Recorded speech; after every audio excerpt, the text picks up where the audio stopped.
আসসালামাইকুম প্রিয় শিক্ষার্থীরা, সবাই ভালো আছো আশা করি। আজকে শুরু করতে যাচ্ছি এসএসসি হায়ার চ্যাপ্টার 13 নিয়ে, এর প্রথম লেকচার নিয়ে। তো এই লেকচারের প্রথমে আমরা ঘন জ্যামিতির বেশ কিছু থিওরিক্যাল সূত্র নিয়ে কথা বলতে চাই। তো এখানে আমার হাতে আছে একটা আয়তাকার ঘনবস্তু। দেখো, এটা এক ধরনের আয়তাকার ঘনবস্তু।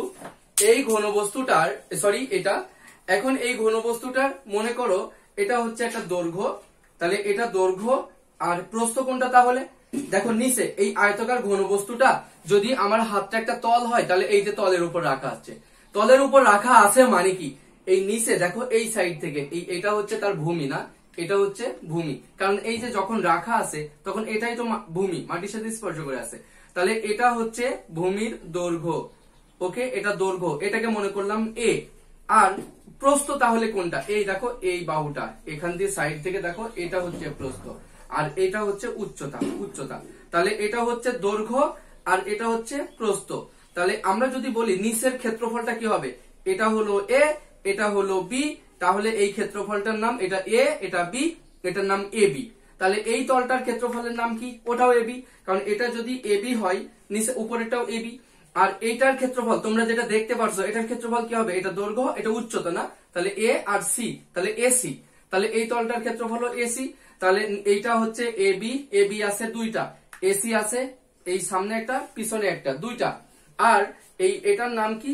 বিসি, কারণ এইটুকু জানো বি আর এইটুকু জানো বি আর উচ্চতা মান সি, তাহলে এই ক্ষেত্রফলটা হচ্ছে বিসি আর এটা হচ্ছে বিসি। তাহলে বিসি আছে দুইটা, তাই আমরা বলতে পারি আয়তাকার ঘনবস্তু। আমরা হেডলাইন দিয়ে দিয়ে শিখবো।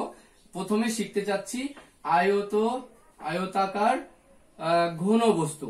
তাহলে আয়তাকার ঘনবস্তুর ক্ষেত্রে আয়তাকার ঘনবস্তুর 1 নম্বর সূত্র সমগ্র তলের ক্ষেত্রফল। সমগ্র তলের ক্ষেত্রফল সমান কি? যে এ বি দুইটা আছে, 2 into A B plus BC plus C A. এই যে এটা হচ্ছে আয়তাকার ঘনবস্তুর সমগ্র তলের, মানে সবগুলো তলের ক্ষেত্রফল, এত বর্গ একক। ওকে, এরপরে 2 নম্বর শিখতে যাচ্ছ এই আয়তাকার ঘনবস্তুর আয়তন। আমরা জানি আয়তাকার ঘনবস্তুর আয়তন এবিসি, তাহলে আয়তাকার ঘনবস্তুর আয়তন সমান এ বি সি ঘন একক। এরপরে 3 নম্বর যে পয়েন্টটা, সেই আয়তাকার ঘনবস্তুর কর্ণের দৈর্ঘ্য কি হবে? আমরা জানি কর্ণের দৈর্ঘ্য এই যে a স্কয়ার যোগ বি স্কয়ার যোগ সি স্কয়ার, এত একক।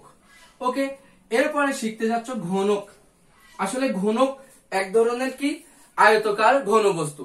তো যে আয়তাকার, এটাই মনে করো একটা আয়তাকার ঘনবস্তু, এই আয়তাকার ঘনবস্তুর এর দৈর্ঘ্য যা দেখো, প্রস্থও তাই আর উচ্চতাও তাই, সব সমান। মানে এর দৈর্ঘ্য যদি এ হয়, প্রস্থও এ, উচ্চতাও এ। তাই এই আয়তাকার ঘনবস্তুর যে আয়তাকার ঘনবস্তু দৈর্ঘ্য প্রস্থ উচ্চতা সমান, তার নামই আসলে ঘনক। তাই ঘনক এক ধরনের আয়তাকার ঘনবস্তু। তাই ঘনকের আমরা বলতে পারি, ঘনকের ক্ষেত্রে সমগ্র তলের ক্ষেত্রফল বলতো কি হবে? ঘনকের সমগ্র তলের ক্ষেত্রফল হবে এই যে 2 ইন্টু এই যে এ গুণ এ, মানে এ স্কয়ার, এ গুণ এ, এ স্কয়ার, এ গুণ এ স্কয়ার, মানে 3টা এ স্কয়ার গুণ 2, মানে 6 এ স্কয়ার, একবারে লিখলাম। তাহলে ঘনকের সমগ্র তলের ক্ষেত্রফল 6 এ স্কয়ার বর্গ একক। তোমাদের এই সূত্রগুলো একদম ব্লাডের সাথে মেশাই ফেলতে হবে। এরপরে 2 নম্বর শিখতে যাচ্ছ আয়তন। আমরা জানি ঘনকের আয়তন হবে এটাই, যে এ গুণ এ, মানে এ কিউব ঘন একক। এখন ঘনকের কর্ণর দৈর্ঘ্য, ঘনকের কর্ণ এ স্কয়ার যোগ এ স্কয়ার যোগ এ স্কয়ার, মানে √3 এ স্কয়ার, মানে √3 ইন্টু এ, এত একক। আর বর্গের কর্ণ কি জানো? √2 এ একক। আচ্ছা, এটা হলো আয়তাকার ঘনবস্তু এবং ঘনক সম্পর্কে আমরা শিখলাম। এরপরে আমরা শিখতে চাই গোলক। বলতো গোলকের ক্ষেত্রে কি জানো? গোলক সম্পর্কে বলো, গোলকের আয়তন কি? গোলকের 1 নম্বর হচ্ছে মানে তলের ক্ষেত্রফল। গোলকের তলের ক্ষেত্রফল, একটা ফুটবলের তলের ক্ষেত্রফল কত? গোলকের তলের ক্ষেত্রফল হবে মানে 4 ইন্টু পাই ইন্টু আর স্কয়ার, মানে একটা বৃত্তের যে ক্ষেত্রফল একটা চুড়ি যখন একটা তলের উপর রাখা হয় এরকম একটা তল খণ্ডন করে না, কিন্তু একটা ফুটবলের তল দেখো মানে এই চারিদিকে যে তলটা সেটা একটা বৃত্তের ক্ষেত্রফলের থেকেও 4 গুণ বড়, তাই এই পাই আর স্কয়ারের থেকে 4 গুণ বড়। তাই গোলকের তলের ক্ষেত্রফল, এক কথায় গোলকের পৃষ্ঠতলের ক্ষেত্রফল, সব তলের ক্ষেত্রফল কত, পাই আর স্কয়ারের সাথে 4 গুণ। এখন 2 নম্বর শিখতে যাচ্ছ গোলকের আয়তন। বলো গোলকের আয়তন সমান কি, 4/3 ইন্টু পাই ইন্টু আর কিউব, এত ঘন একক আর এটা বর্গ একক। তাহলে আমরা কি শিখলাম, গোলক শিখে ফেললাম। এবার শিখতে চাই যে সমবৃত্তভূমিক সিলিন্ডার বা বেলন। তাহলে এখন শেখার বিষয় সমবৃত্তভূমিক সিলিন্ডার, সমবৃত্তভূমিক সিলিন্ডার অথবা বেলন। এই যে বেলন, এটা খুব ভালো করে শিখতে হবে কারণ এটা বেশ ইম্পর্টেন্ট একটা টপিকস। তো সমবৃত্তভূমিক সিলিন্ডার সম্পর্কে যদি আমরা একটু ডিসকাস করি, তাহলে এটা মনে করো এই মার্কারটা একটা সিলিন্ডার আকৃতির, রাইট? এই সিলিন্ডারটার এই দিকটা যদি দেখো এটা একটা বৃত্ত টাইপের, রাইট? আর এটা যদি আমরা এভাবে একটা তলের উপর রাখি, দেখো এটা যদি তলের উপর রাখি তাহলে ভূমি কোনটা বলতো? ভূমি হচ্ছে এই নিচের এই অংশটাই ভূমি, আর এটা ভূমি নিচের অংশটা কেমন একটা বৃত্ত না, আর এই জায়গাটার ক্ষেত্রফল পাই আর স্কয়ার। এবং ওরকমই দেখো ওরকমই একটা বৃত্ত এই যে এই মাথায়ও আছে। তাহলে ভূমি যদি এটা হয়, ভূমির ক্ষেত্রফল কত, পাই আর স্কয়ার। বলো একটা জিনিসের কি ভূমি কি দুইটা হতে পারে নাকি একই সাথে? না, এ যখন রাখা আছে তখন এই অংশটাই শুধু ভূমি। তাই একটা এই এর নাম কি, এই ভূমিটা বৃত্তের মতো দেখতে, তাই এর নাম একটা বৃত্তের সমান ভূমি, তাই এর নাম সমবৃত্তভূমিক সিলিন্ডার। তাহলে এটার নাম সমবৃত্তভূমিক সিলিন্ডার। তাহলে আমরা লিখতে পারি যে সমবৃত্তভূমিক সিলিন্ডারের এই ভূমির ক্ষেত্রফল, সমবৃত্তভূমিক সিলিন্ডার বা বেলনের এইভাবে লিখছি ভূমির ক্ষেত্রফল, বুঝে বুঝে কাজ করবা। ভূমির ক্ষেত্রফল, বলো ভূমির ক্ষেত্রফল কি, পাই ইন্টু আর স্কয়ার এত বর্গ একক। কারণ তুমি বুঝতে পারছো এর ভূমি মানে একটা বৃত্ত।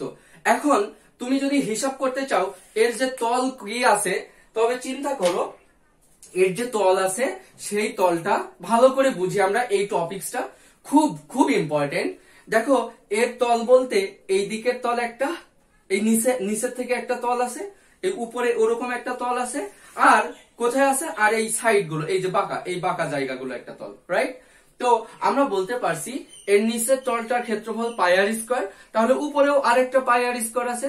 তাহলে এই বৃত্ত ভূমির মানে বৃত্তীয় যে অংশ, এই যে বৃত্তভূমিক তল কয়টা আছে? ভূমি কিন্তু একটা, কিন্তু এই বৃত্তর মতো তল কয়টা আছে? বৃত্তভূমিক তল, তাই না? বৃত্তভূমিক তল কয়টা আছে? দুইটা। তাহলে আমরা বলতে পারছি বৃত্তাকার যে বৃত্তভূমিক তল দুইটা, তাই এই একটা সিলিন্ডারের বৃত্তভূমিক তলের ক্ষেত্রফল 2টা পাই আর স্কয়ার, কিন্তু ভূমির ক্ষেত্রফল শুধু পাই আর স্কয়ার, কিন্তু বৃত্তভূমিক তলের ক্ষেত্রফল 2 পাই আর স্কয়ার। তাহলে আমরা আবার লিখতে পেলাম যে বৃত্তভূমিক তলের ক্ষেত্রফল, বৃত্তভূমিক দেখো তলের ক্ষেত্রফল কত হবে? বৃত্তভূমিক তলের ক্ষেত্রফল পাই ইন্টু আর স্কয়ার এত 2 পাই আর স্কয়ার এত বর্গ একক। আশা করি সবাই বুঝেছো কোন অংশটার ক্ষেত্রফল হলো এই একটা সিলিন্ডারের এই যে নিচেরটার ক্ষেত্রফল আর উপরেরটার। এখন বাদ আছে কোনটা? আচ্ছা সিলিন্ডারটা কত উঁচু? মনে করলাম এইচ উচ্চতা আছে, এইচ উচ্চতা। এখন এই এইচ উচ্চতা যদি থাকে, তুমি ভালো করে দেখো এখান থেকে আমরা একটা দাগ দিচ্ছি, এই যে একটা আমার মার্কারে কালো দাগ দিচ্ছি। তাহলে এখন হিসাব করতে চাই এই যে বাঁকা এই যে তলগুলো, এই যে এই তলগুলোর ক্ষেত্রফল বের করতে চাই। ওকে, এখন এই যখন একটা দাগ দিচ্ছ কি হয়েছে, এই একটা দাগকে আমরা কি বলি? 2 পাই আর। তো এখানে যদি আরেকটা 2 পাই আর টানো, বলো এই যে আরেকটা 2 পাই আর টানলে, ওকে আরেকটা 2 পাই আর টানলে এক সময় কি হয়ে যাবে? এই পুরো মার্কারটা পুরো এই বাঁকা তলগুলোর ক্ষেত্রফল হয়ে যাবে।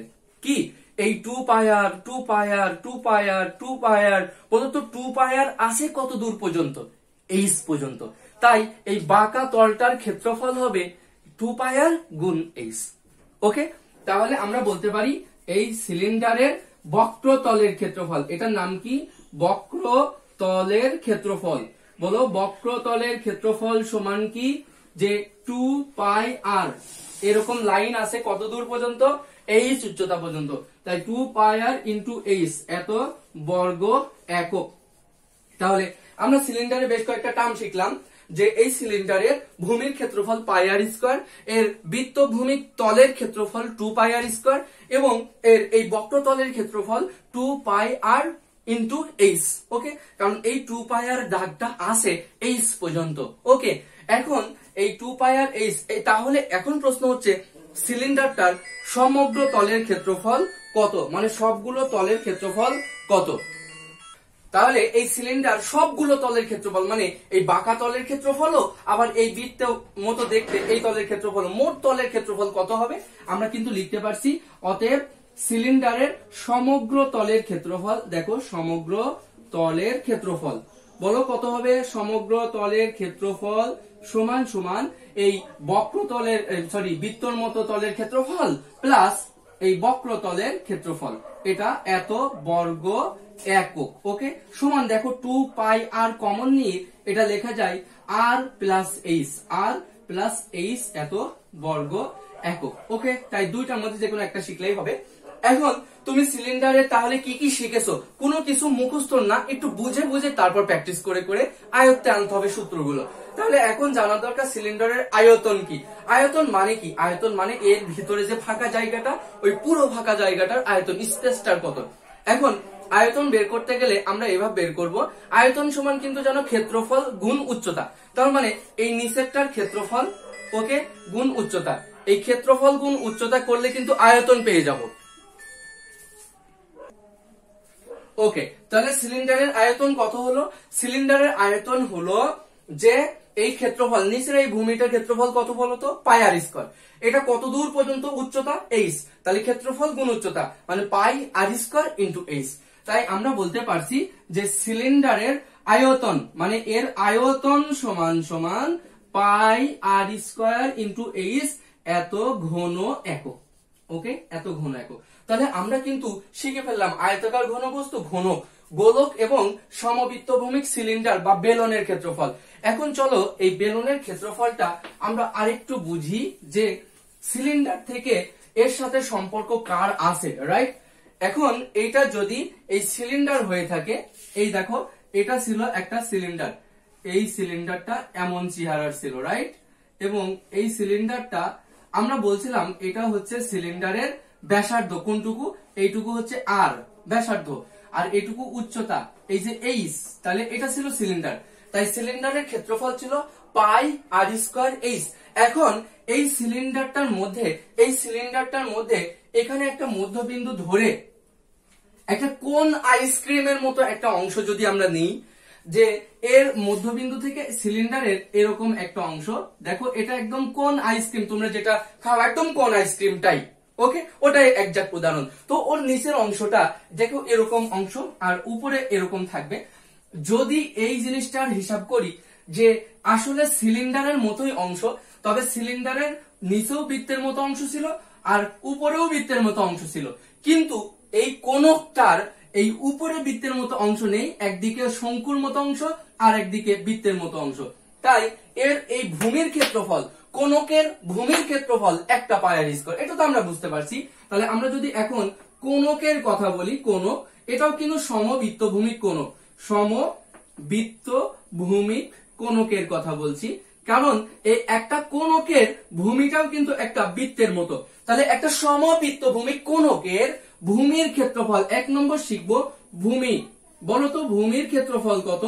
দেখো এরও যা ভূমি, আসলে একটা সিলিন্ডারও সেই একই ভূমি, তাহলে ভূমির ক্ষেত্রফল পাই আর স্কয়ার এত বর্গ একক। এখন জানতে চাও এই কোনকের এই যে অংশটা, এই সিলিন্ডারের এই অংশটা কি ছিল, সোজা, একদম সোজা, পাশে ছিল একদম সোজা। বলো এই কোনকের সিলিন্ডারের উচ্চতা এখান থেকে, এটাও তো বলতে পারো এটাও উচ্চতা সিলিন্ডারের, এটা হচ্ছে এইচ আর এটা হচ্ছে ব্যাসার্ধ, এটা কি আর।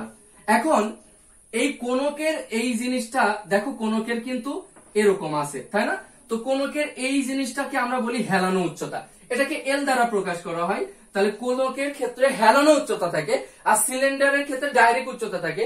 তো সিলিন্ডারের এই কোণকের হেলানো উচ্চতার মান কি বের করা যায়? অবশ্যই যায়, কারণ এটা একটা সমকোণী ত্রিভুজ হয় যার এটা অতিভুজ। তাই আমরা 2 নম্বর বলতে পারি এর হেলানো উচ্চতা। কার হেলানো উচ্চতা? কোণকের হেলানো উচ্চতা। হেলানো উচ্চতা কত হবে? ছোট হাতের এল সমান এই এইচ স্কয়ার যোগ আর স্কয়ার, লম্ব স্কয়ার আর ভূমি স্কয়ার এত একক। এখন তোমাকে যখন আমি বলছি যে কোণকের মানে সমগ্র তলের ক্ষেত্রফল কত, দেখো একটা কোন আইসক্রিম দেখলেই বোঝা যায় ওর নিচে একটা ক্ষেত্রফল আছে না? নিচে একটা ক্ষেত্রফল আছে। নিচের ক্ষেত্রফলটা কেমন? যে একটা বৃত্তের মতো দেখতে, তাই না? আর ওই সাইডের ক্ষেত্রফলটা কেমন? এটা আমরা যখন একটা কোণকের এরকম অংশের ক্ষেত্রফল বের করব, যে এই সাইড এর যেমন এই সাইডের বক্রতলগুলোর ক্ষেত্রফল বলছিলাম, কিন্তু এর বক্রতলগুলোর ক্ষেত্রফল বলতো। এখানে একটা কোণকের যখন কোন আইসক্রিম নিয়ে তুমি খাবা তখন দেখবা উপরের অংশগুলো চ্যাপ্টা, নিচেরটা একদম শঙ্কুর মতো। তাহলে উপরে এই জায়গাটায় খেয়াল করো, এই জায়গাটার কথা বলছি, এই জায়গাটায় সাইডের বক্রতলের ক্ষেত্রফল কিন্তু 2πr আছে। কিন্তু যেই এই এখানে যাচ্ছ এখানে কিন্তু 2πr নেই, এখানে 2πr এর থেকে কম কম কম কম কম, এই জায়গায় শূন্য হয়ে গেছে। তার মানে একটা কোণকের এই বক্রতল মানে এই মানে সাইডের এই সাইড তলগুলোর ক্ষেত্রফল এই 2πr। দেখো 2πr কিন্তু কত দূর পর্যন্ত আছে? 2πr নেই সম্পূর্ণ, মানে 2πr ইন্টু এখানে গুণ করেছিলাম কি এই উচ্চতা পর্যন্ত, কিন্তু এর উচ্চতাটার নাম কি এল, তাই 2πr ইন্টু এল এর 500 তলের ক্ষেত্রফল। কিন্তু এ কেমন হয়ে গেল বলো? এই 2πr কিন্তু এই টোটাল এল পর্যন্ত নেই, এখানে শূন্য, এখানে আবার রাইট 2πr। তাই অ্যাকচুয়ালি বলতে পারি যে 2πr এল এই ক্ষেত্রফলটার গড়টাই হবে আসলে গড়, মানে এখানে বেশি এখানে একদম কম, তার মানে 0। তার মানে এর মিডলটা হবে এই এর ক্ষেত্রফল 500 তলের ক্ষেত্রফল, মানে বক্রতলের ক্ষেত্রফল।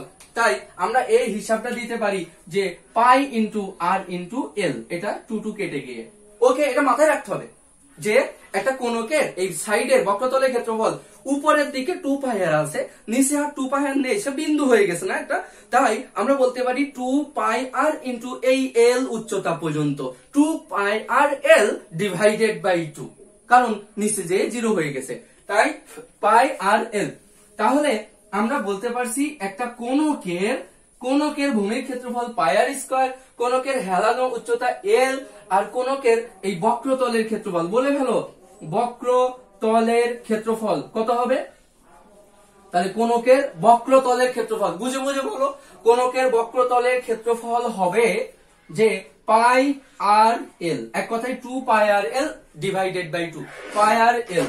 ওকে, এত বর্গ একক। এখন কোণকের এটা কি গেল? বক্রতলের ক্ষেত্রফল। তাহলে কোণকের এই 4 নম্বর শিখতে যাচ্ছি সমগ্র তলের ক্ষেত্রফল। সমগ্র তলের ক্ষেত্রফল বলে বলো, সমগ্র তলের ক্ষেত্রফল কি হবে? নিশ্চয় কোণকের সমগ্র তলের ক্ষেত্রফল হবে ভূমির ক্ষেত্রফল কি πr স্কয়ার যোগ সাইডের ক্ষেত্রফল কি এই যে πr স্কয়ার যোগ এই যে πr এল এত বর্গ একক। এখন এটাকে যদি πr কমন নাও থাকে r যোগ l এত বর্গ একক। তাহলে সম্পূর্ণ মুখস্থ নয়, একটু বুঝে কাজ করলে ভালো হয়। এখন কোণকের আয়তনের কথা জানতে চাচ্ছ, এটা যদি একটা সিলিন্ডার হয়ে থাকে, দেখো সিলিন্ডারের আয়তন ছিল যে 5 নম্বর আমরা শিখছি কোণকের আয়তন, মানে আয়তন, এর আয়তন কত হবে? দেখো আয়তন হিসাব করতে গেলে মানে একটা সিলিন্ডারের সাথে একটা কোণকের সিমিলারিটি আছে, সেটা কি? এই আমরা জানি আয়তন সমান ক্ষেত্রফল গুণ উচ্চতা, তাহলে সিলিন্ডারের নিচের ক্ষেত্রফল ছিল πr স্কয়ার, তাই না? এবং উচ্চতা কত ছিল h, তাই সিলিন্ডারের ক্ষেত্রফল ছিল πr স্কয়ার, আয়তন ছিল πr স্কয়ার h। কিন্তু এই যা যখন একটা মানে কোণকের আয়তনের কথা বলছো, কোণকের কিন্তু এই যে মোট এই যে অংশটাকে আমরা 3টা ভাগে ভাগ করতে পারি, যে কোণকের এই সাইডটা নেই, এটা খেয়ে গেছে, রাইট? মানে এটা খেয়ে গেছে, আবার এই সাইডটাও নেই, এটা খেয়ে গেছে। তাই আসলে এর আয়তনও হবে নিচে ভূমির ক্ষেত্রফল πr স্কয়ার, আর এই উচ্চতা আছে, উচ্চতা h, πr স্কয়ার h। তবে এই উপরের দিকে এই h এই সাইডে ক্ষেত্রফল আর এই সাইডে ক্ষেত্রফল কমে গেছে, তাই এই টোটাল 3 ভাগের মধ্যে 1 ভাগ ক্ষেত্রফলটা আর আছে। তাই 1/3 ইন্টু পাই আর স্কয়ার এইচ, তাহলে এর আয়তন হবে 1/3 ইন্টু পাই আর স্কয়ার এইচ এত ঘন একক। তাহলে আমরা কিন্তু এই লেকচারের মাধ্যমে শিখে ফেললাম যে আয়তাকার ঘনবস্তু সম্পর্কে, তারপরে ঘনক সম্পর্কে, গোলক সম্পর্কে, সমবৃত্তভূমিক সিলিন্ডার বেলুন সম্পর্কে এবং সমবৃত্তভূমিক কোণক সম্পর্কে। তাহলে সমবৃত্তভূমিক সিলিন্ডার আর এই কোণক এই দুইটাকে একটু কম্পেয়ার করে পড়বা, এটার সাথে এটা মিল রেখে পড়বা। ওর যে আয়তন, এর আয়তন 3 ভাগের মধ্যে আর আছে কয় ভাগ, আর আছে 1 ভাগ। তাই সিলিন্ডারের আয়তনের থেকে 1/3 অংশই হবে এই কোণকের আয়তন। ঠিক আছে, আমরা একটু পরেই শিখবো বাকিগুলো নিয়ে।